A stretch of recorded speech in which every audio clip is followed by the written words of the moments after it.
Hello students. Light chapter का एक बहुत बड़ा डाउट आज मैं क्लियर करने वाला हूँ। कॉनकेव मिरर जब आप टॉपिक पढ़ रहे होते हो तो आप एक रे डायग्राम का केस देखते हो कि ऑब्जेक्ट जब फोकस पे होता है तो इमेज इन्फिनिटी पे बनता है और वो इमेज रियल इन्वर्टेड होता है और हाईली मैग्नीफाइड होता है।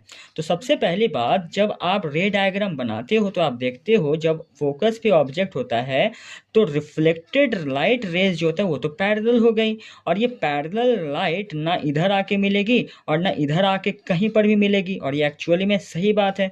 पैरेलल लाइट तो कभी मिलेगी नहीं, तो फिर हम क्यों कह देते हैं कि इमेज इन्फिनिटी में बन रही है।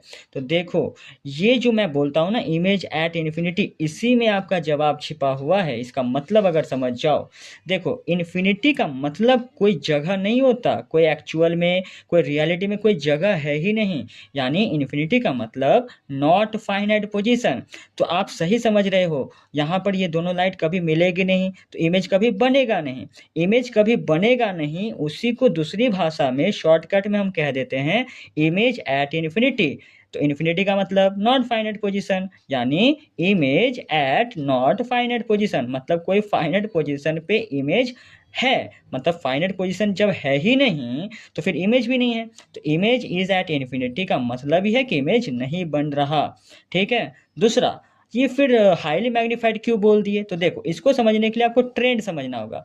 जब आप 5 या 6 डायग्राम आप कॉनकेव मिरर में देखते हो तो आप वहाँ से समझते हो कि जैसे जैसे ऑब्जेक्ट है ना मिरर के सामने आता है, वैसे वैसे जो इमेज है वो आपका बड़ा बनता चला जाता है और आईना से दूर बनता चला जाता है। उसी ट्रेंड के हिसाब से हमने कह दिया कि जब इन्फिनिटी पे ऑब्जेक्ट था तो फोकस पे इमेज बना, और जब फोकस पे था तो इन्फिनिटी पे बना, और वो हाईली मैग्नीफाइड क्योंकि एट इन्फिनिटी बहुत दूर है तो इमेज बहुत बड़ा बन रहा होगा, वो ट्रेंड को समझ के।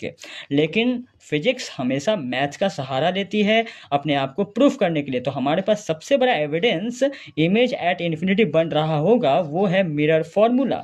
देखो मिरर फॉर्मूला होता है ये वाला, ठीक है। अब देखो कॉनकेव मिरर में फोकस नेगेटिव होता है, तो आप जब नेगेटिव वैल्यू यहाँ रखोगे और u यहाँ पर क्या हो जाएगा, जब ऑब्जेक्ट एट फोकस रखते हो तो u हो गया -f।